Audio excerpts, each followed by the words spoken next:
How do you develop an AI strategy as a modern organisation in the home buying and selling ecosystem right here in the UK? That's the question that we're asking on today's podcast. And we're going to talk about the 6 steps that you should be taking. 6 steps to a modern AI strategy, mate. That's what we're going to be going through today. Yep. This comes from one of the sessions that you ran yesterday for the Digital Conveyancing Summit, or a masterclass for them. So talk to us a little bit more about broadly what's it about and who's it for. Yeah, absolutely. So we were invited to sit as experts. Obviously, I lead the AI practice within Novus, and the Infotrack, who run the Digital Conveyancing Summit, invited me along as an SME in AI, with particular focus on conveyancing yesterday, ahead of the full in-person, very exciting, summit on Tuesday next week. So by the time this goes out, that'll all be done anyway, so it's kind of arbitrary. But yeah, that was the area that we were looking at.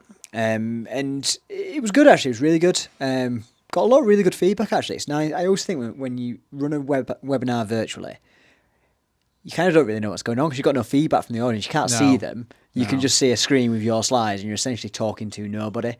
Got a couple of questions, but actually got 2 or 3 people who emailed me, and 2 or 3 people reached out on LinkedIn just to say thanks and that they found it really useful. Which, you know what, it's actually really satisfying because it means we're being helpful, we're adding value. Yeah. It's good. But the first thing I always think is, and this was one of the things that I baselined with yesterday, is how we at Novus see strategy. Mm-hmm. And you say it a lot. In fact, you say it better than me. How do we see strategy? Really simple. It's where do we play and how do we win? Absolutely. And I think that's it. It's its simplest, guys, right? When we talk about any type of strategy, whether it's AI, whether it's digital, whether it's anything, it's literally where do we play and how do we win? Picking those key battles that you're going to win and that you can win, and then gearing up to be ready for it. But yesterday, we really broke it down into 6 actionable steps. And if those steps are followed, then you should be able to deploy an AI strategy that's going to activate against whatever your key business objectives are. Whenever we talk to anyone in this industry at the moment, there's a handful of things they're trying to achieve. Either improving customer experience, they're trying to improve efficiency, or they're trying to unlock new revenue. They're sort of the core ones that we talk about. There are a layer below, which is very nuanced, depending on the actor in the process and what it is that organisation is trying to do at the time. People trying to expand their market reach, all this kind of stuff, but essentially it ties into to a few key strands. We talk about step 1. The very first thing that we always do is identifying opportunities or pain points within their organisation. Sometimes that's internal facing, sometimes that's external facing, sometimes you're taking use cases from other industries or other markets and then seeing how it could apply to the home buying market.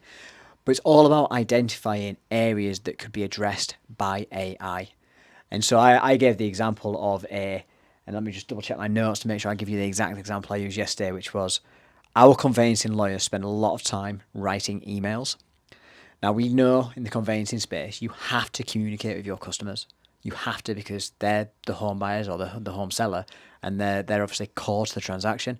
But that actual writing of those emails is a massive time drain. It's one of the biggest time drains that we see when we speak to anyone in the process. And interestingly, it's not necessarily even a value add to the process. It's actually almost a bit of an annoyance, right? It's crucially important, but it's something that as a conveyancer, they're like, well, look, we're not actually moving you further forward in the process. I'm just updating you on where I am, and it becomes frustrating. So it's quite a common pain point, right, or a common opportunity where AI could slot in and potentially help. Step 2 is to identify AI-focused solutions. I always call it the magic wand task.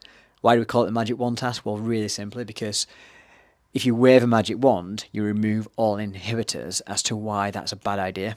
So cost, budget, bad idea. Time, focus, bad idea. Just availability of technology and you having access to the right talent to implement that technology might mean it's a bad idea, and so those solutions don't come to the table.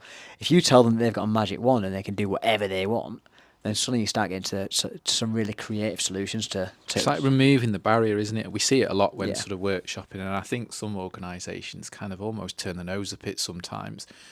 I'm thinking particularly in certain industry sectors, not just in the home buying and selling Yeah. space. But what I mean by that is that they kind of feel a bit like, oh, it's not really real world though, isn't it? It's all a bit woo woo.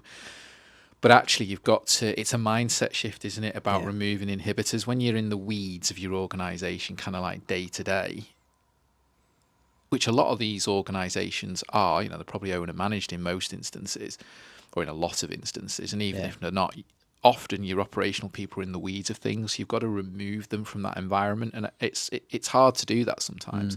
But that magic wand exercise of doing that is a crucial part to just freeing the mind of all constraints and looking at the world through a different lens of what if, and exploring the art of the possible.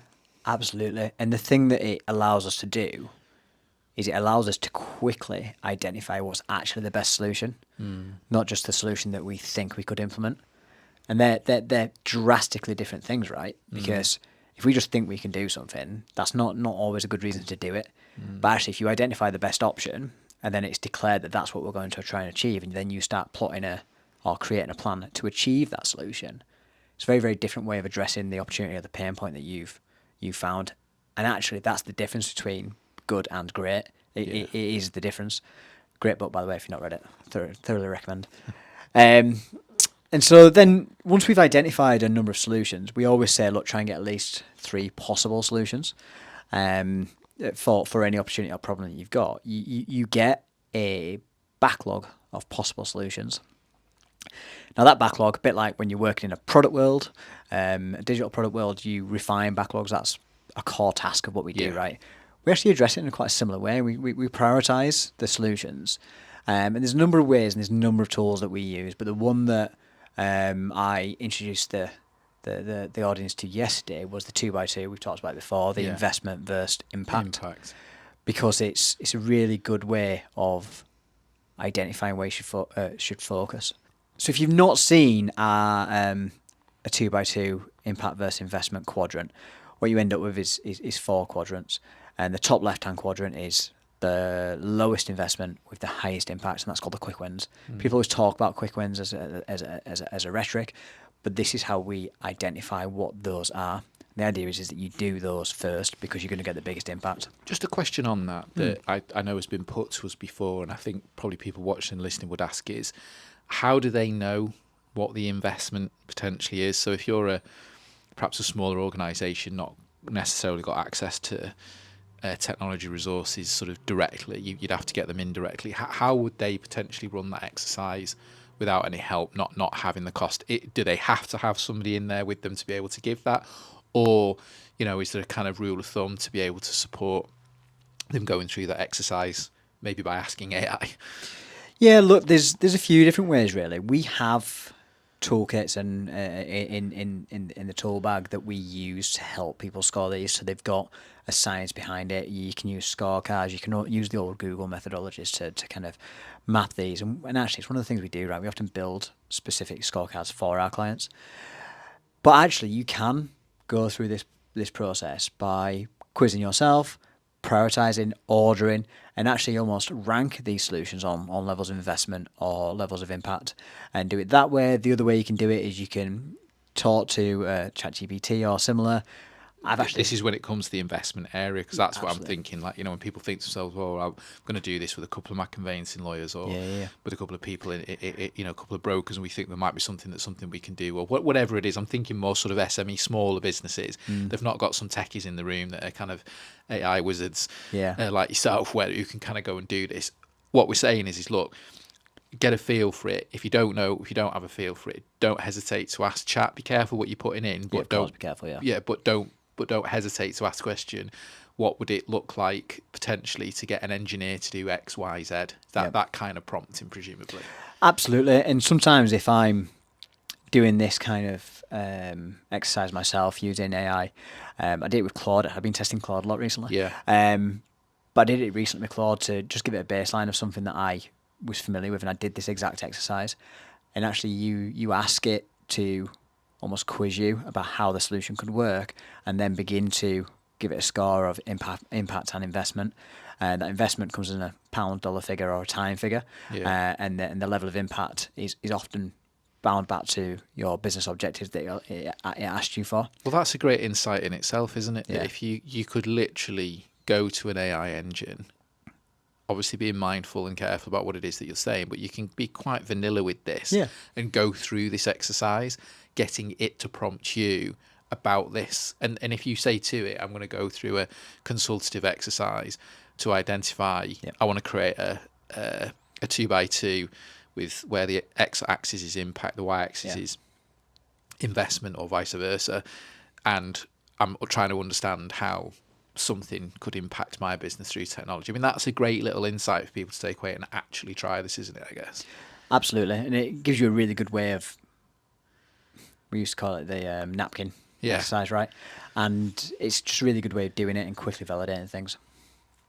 Interestingly, I'm going to pick up on one point and take us on a slight tangent, but it was one of the main questions. You touched on it a moment ago that I got yesterday, which was how much data should you or could you put into a large language model? Well, it's interesting because I was going to go down that route, actually, because I dipped into the session yesterday and saw some of the stuff coming through, and it's very often the question they get in a highly regulated environment where ethics and things like that are important. So let's dig into that a little bit. What's the position really on that, and what's the advice? Well, the position's really simple. When it comes to your own accounts on ChatGPT, I mean, I'm talking about like your pro, your higher level accounts on ChatGPT, not an enterprise deployment, but just the normal deployment when you go and access ChatGPT on the web. Treat it as if you're posting on Facebook publicly. Yeah. Pretty much everything you put in there, in fact, everything you put on there, even, and there's been tests on this, right? There is a temporary mode that ChatGPT has where they say that they'll forget, it's not used to train the models and stuff. I'm still very wary about that, and I wouldn't be putting anything in there that I wasn't comfortable being out in the public world. That's on those readily available models. There is a different version of ChatGPT, Claude, etc., that you can deploy in an enterprise fashion, and you can train up on your own data, your own business data, but that's at an enterprise level. It's a very, very different deployment. So a basic level. Basic level, don't do it. Don't do it. Treat it as if you're posting publicly on a social media platform, and that kind of approach is going to keep you sort of safe and savvy at a very grassroots basic level. Yeah. On the flip side, the good news is that these organisations are moving at an incredible rate of speed, and at an enterprise level, when we're working, and I'm on programs of work like this right now, when we're working with the likes of OpenAI and Google and everyone else, they're now indemnifying from a professional level that two things: one, that your data is safe and it's not being passed on, it's not training the broader model, it's private and kept so, but also that the material in which it's been trained up on is not being trained upon copyright material. And why is that relevant to us in the home buying space? Well, that means that you can be sure that when it comes to the recommendations that it makes, it's not being it's right, but also ethical. And this takes us on to the ethical point. We'll come on to ethics soon, because that's another favourite topic of mine at the moment. So we've done 1 to 3 there. We've done 1 to 3. What's number 4? Assess your readiness. Now, you can have the best plan in the world, but if your team's not ready to activate on that plan, it'll only ever be a plan. And so you might need to adapt that plan to actually activate upon it. Now, we assess readiness in 2 ways. First of all, it's about your team, your skills, your capacity. Because if you're a small organisation, you might be a kind of a smaller conveyancer, for example. I know there were some of those on the masterclass yesterday who were asking specifically after the session, well, look, we're a bit small, how can we go about doing this? And I gave them some insights about doing so. But assess and recognise what your capacity is and what your capabilities are. If you're larger, it might well be about budgetary capacity, or even your tech stack, because you may have a tech stack that requires you to go down a certain avenue when it comes to AI implementation.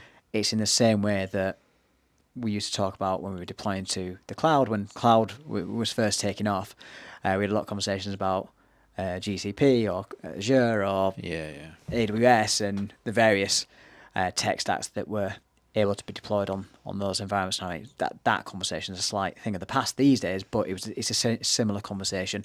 So you need to understand what your capacity is, what your capabilities are, and assess your readiness as a whole. And then on the flip side of that, there's obviously the conversation about change readiness and that side of things, which is also a consideration. Just on this readiness point, I'm thinking more towards sort of maturity, speed. On this maturity piece, I remember sitting here this time last year having a similar conversation. Yep.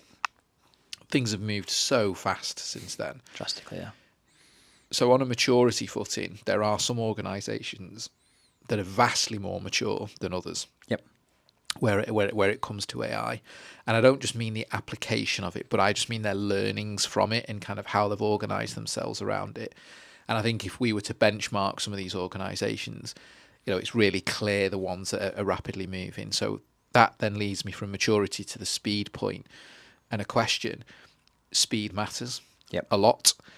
You talk about readiness. It seems to me that if you're not actively pursuing an AI strategy, you are in serious risk, or at serious risk. And I'm not, I don't wish to sound dramatic, but at serious risk of putting your organisation in a very difficult spot of being disrupted, because there are, I think about, obviously I'm not involved directly in the AI practice elements, but obviously I see what kind of comes back out, and it fascinates me the pace of which things are happening. And obviously I get to see sort of other organisations that don't have that kind of access. And I'm not talking about huge, massive enterprises here. I'm talking about, fairly modest businesses that are doing some incredible things.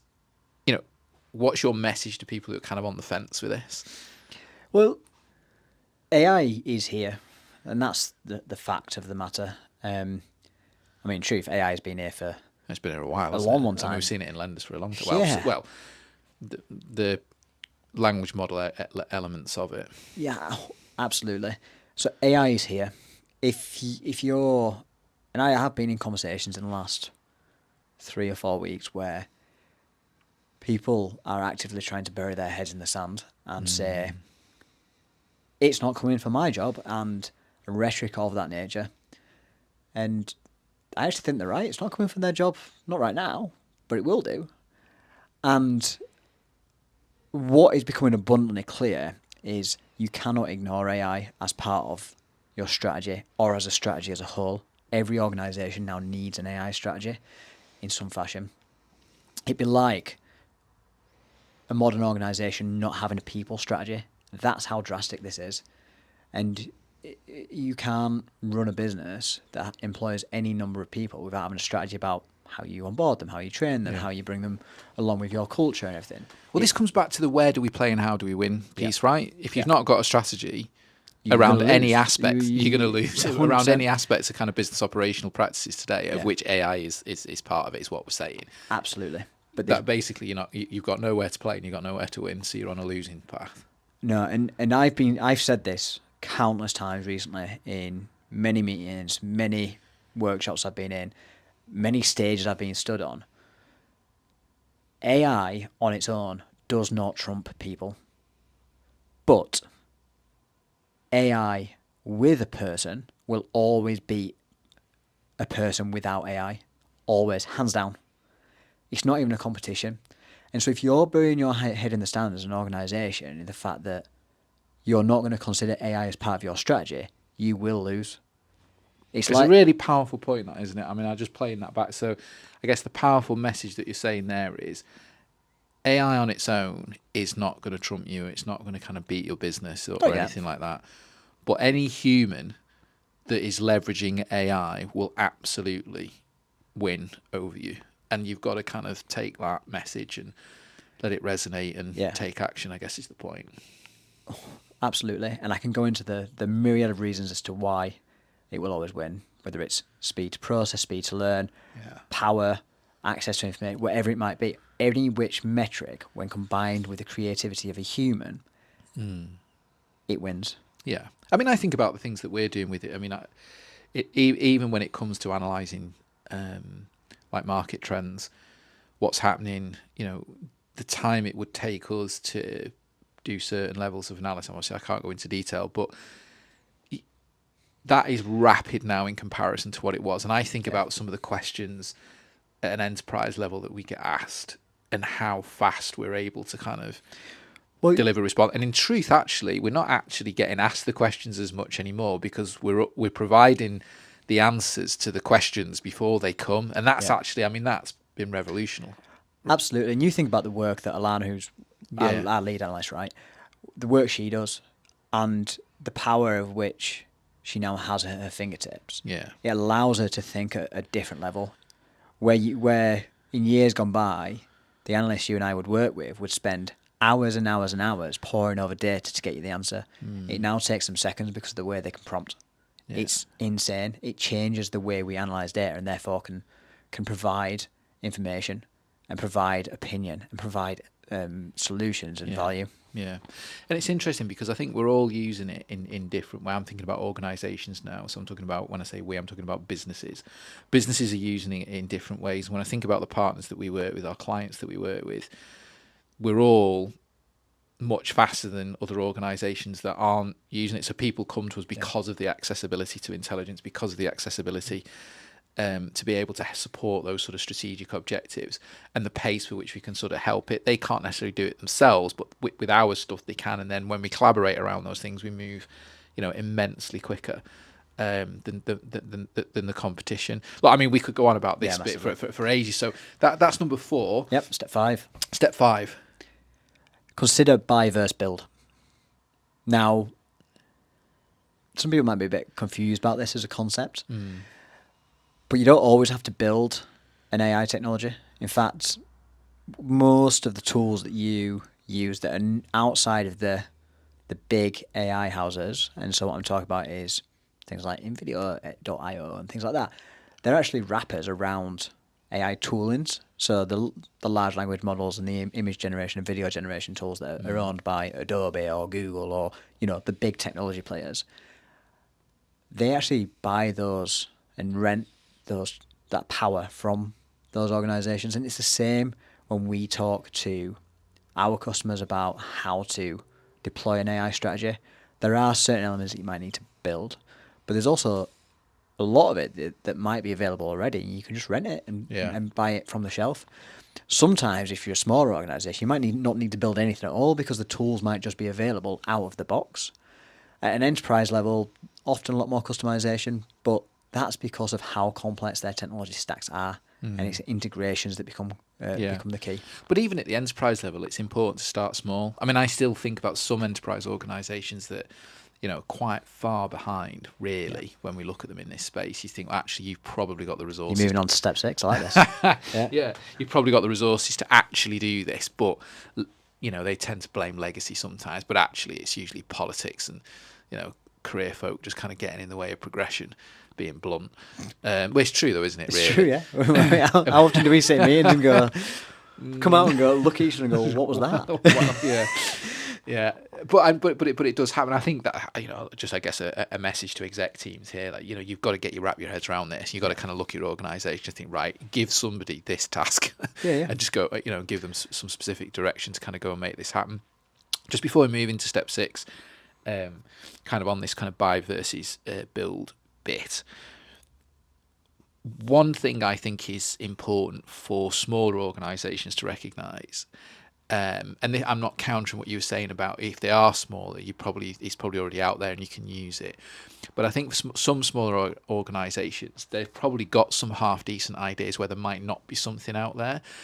And I'd say to them, remember that you can leverage AI capabilities to help you develop a piece of technology. So you might not need to go out and hire, 3 or 4 devs now. Actually, you could get one really smart dev, and that might be a cost center to your business. But if that smart dev, a smart engineer, had got access to AI tooling and capabilities, they could probably punch out what 4 could do. Yeah. And this is where I think smaller businesses have got the agility to trump the bigger ones. Now, I know yesterday you were talking very much to a group of conveyancing firms, so I just kind of want to hone in on that particular group within this sector. This is where I think they could really motor. If you're a small independent practice, what could you do? And with a bit of profit, popped into the right salary pot with somebody with those skills and giving them the freedom to kind of get under the hood of your business operations, you could produce some pretty cool stuff that would actually transform things for you. Yeah. And that sometimes might feel out of reach because, you know, you've not got the budgets to bring in management consultants to give you all of this kind of stuff. But actually, you've got access to it, but you've just got to think a little bit differently about it. So I just wanted to sort of counter it a little bit because I think there's some opportunity there. Yeah. And conversely, you know, on the other side of that is that, you know, that's where sometimes the enterprise is, if they get the heads wrapped around this quick enough, where they can actually steal a march a bit more because they have got the resources to do it. Yeah. I think you've hit multiple nails on the head, really. Smaller businesses have a massive advantage because they're less complex just by their nature. Yeah. And you're absolutely right. If you empower the right engineer, they will find creative solutions to the problems that the industry sees or your business is experiencing, or even just finds ways to be more efficient. And this is really how startups win and disrupt larger organisations. Well, I always like the concept, and it's not really a concept anymore, but in small businesses, I mean, I know when I kind of still speak to smaller organisations, just at a sort of entrepreneurial level, sort of having conversations, sort of, oh, what do you think we should be doing with ours? And I say they're mid-size and they've got like a finance person, not a bookkeeper, so probably a little bit bigger, but they've got like somebody that looks after the books, who's managing the P&L and stuff like that. I think that person with an engineer is like the best. They're the best. That is like a match made in heaven to literally say, right, go and see where you could shave some, like basically shave some stuff to increase margin on the bottom line, see where you could go and help our operation, because they're both kinesthetic, they both focus on something. I think that's a good takeaway for people.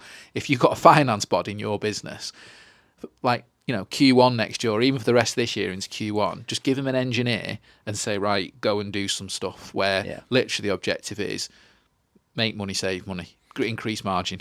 Yeah. That can be transformational, can't it? And it's the marginal gains, because when that stuff compounds at scale, this is how big businesses stay big.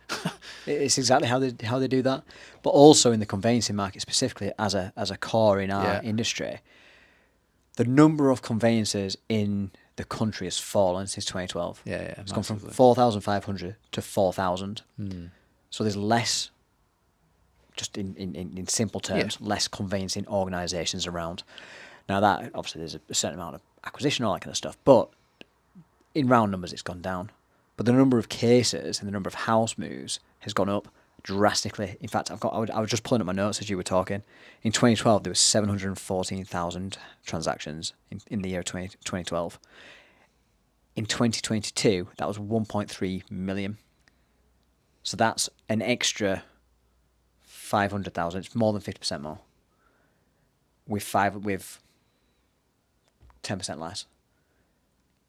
The industry has to do more with less. CFOs understand that. Financial directors understand that because they see it in their numbers.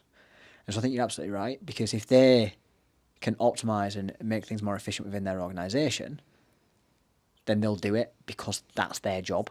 And so I think you're absolutely right. If you pair those two people together, or a business leader with a keen eye on metrics, they'll quickly make progress.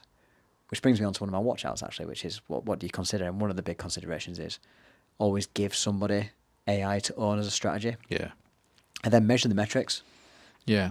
Because that's how you're going to progress. Well, I think strategy as a whole is look at the macro level. Say, right, okay, there's the holistic kind of view. That breaks down into a set of core particular objectives, and each of those core objectives make it objective and key result focused. Let somebody own it. It's the same in any sort of aspect, really. Number 6, and we'll wrap up at that one. Test and iterate. I mean, it's the age-old adage Age-old. in the tech world, right? I mean, you and I have been around the tech world for a long, long time now. We've seen digital, we've seen mobile, we've seen AI. But yeah, look, it's the age-old thing. Start small, test quickly, learn quickly. We used to say fail fast a lot. That used to be the rhetoric, right? In the Well, it's the old kind of Eric Ries lean startup world, isn't it? That's kind of where it comes from. Fail fast and build, measure, learn. But absolutely, the days of long, large programs of work where it takes 18 months to deploy are long gone, especially in AI, because if it took you that long, that is a ice age in AI. Yeah, I think it's worth noting there's a lot of quite big programs of work that we're seeing in market at the moment. I'm involved in one particularly, and that one is a classic example of how to do it right, which is it might be a large piece of work, but if you've got to break it down into small component chunks, modularize it, and then see where the handoff points are to join it up.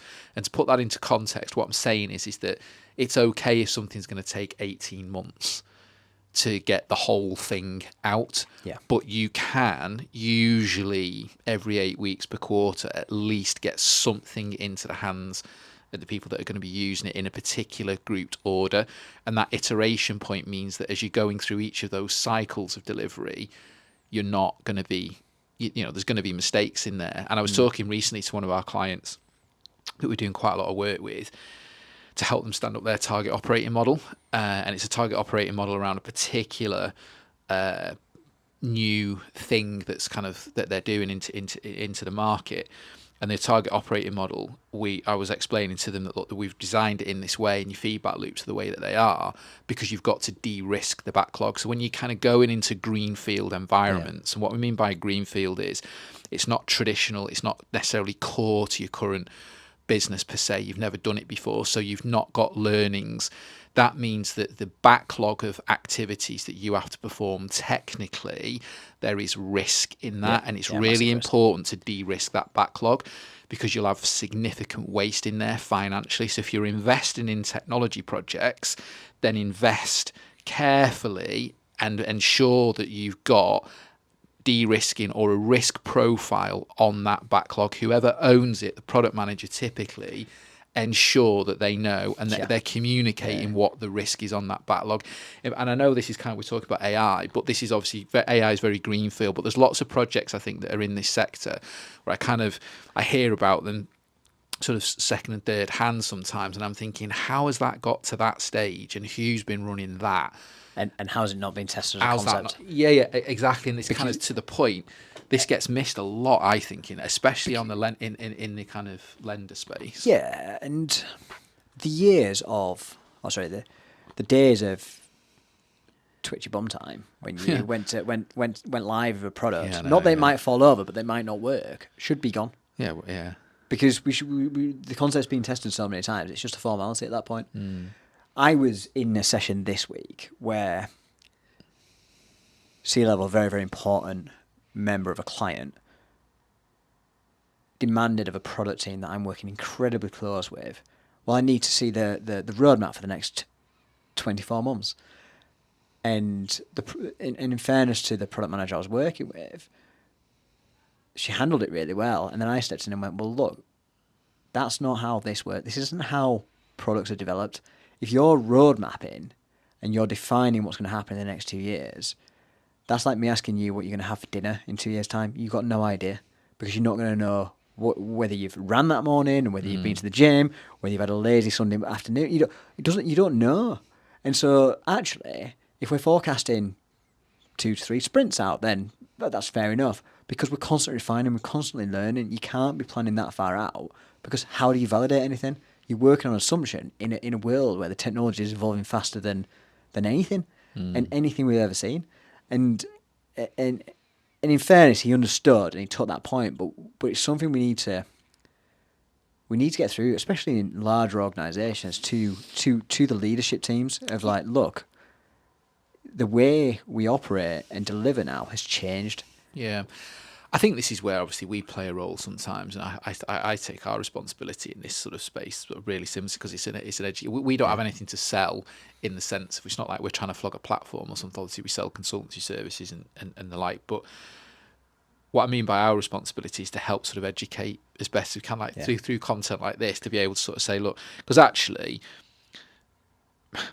exec teams equally need that, and I don't want this to sound patronising to anybody watching or listening. I don't mean it in this way, but exec teams need educating. Yeah, they do. It's about asking the right question. It is. So a roadmap traditionally was, there's nothing wrong with looking 2 years out from now. There's nothing look forward 5 years out from now.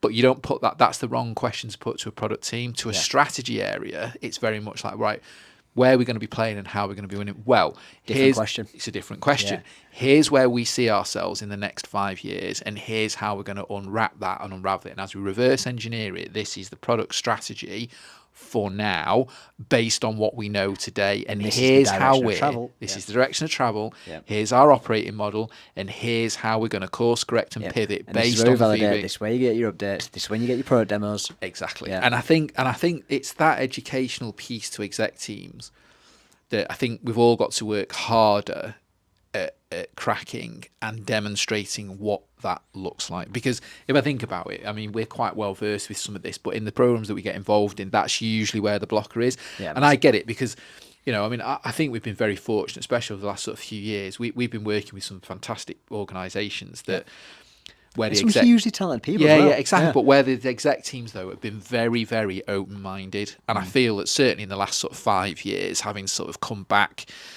into this world from kind of being in the world that we were previously in, where I mean, literally, you'd spend like 9 months on a program of work, banging your head against the wall, and then he was still, you know. But anyway, you know, I feel we've come so far forward that we are seeing genuine change, but that still does exist out there. But I think we've all got a role to play. Is the message I'm trying to say, in trying to educate that and put it forward. But look, that's number 6. Yep. Really useful stuff. Couple of key takeaways just to give to people as we wrap this one up. What are the two big things that people should do between now and the end of the year? So that's the question I'm going to put to you. If there's 2 things that people can do between now and the end of the year when it comes to kind of developing their AI strategy, what are the 2 things that you would say to get done?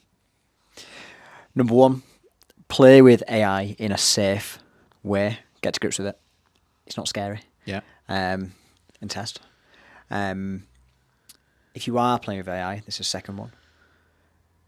Iterate, test, and deploy quickly AI into your organisation. It doesn't have to be customer facing. It could be internal facing. It could actually just be making your single job in your organisation slightly easier. But if you can deploy quickly and smartly, you will quickly see efficiencies and efficacy come with it. Once you've got that and you've proven it, you can quickly build a business case, whether that's to yourself or the broader business, to gain further investment and take that further on the path. So that's 2 things. If you're not playing with it, start playing with it. And if you are playing with it, put it into your business life and see how it creates an impact. Brilliant. Really enjoyed that, mate. Yeah, it was nice good. one. So that concludes this episode of the podcast. Lots to think on and action on in this session. But fundamentally, I think my takeaway message from this is definitely to you all would be, remember Pete's point, AI on its own isn't going to disrupt you, but a human with AI most definitely will. Do take action. If there's anything that we can do to help or support, as per usual, do reach out and get in touch by the usual mechanisms. Please don't forget to like, follow, and share this podcast and subscribe to it if you are enjoying it. For now, thanks for tuning in, and we'll see you again soon. Thank you.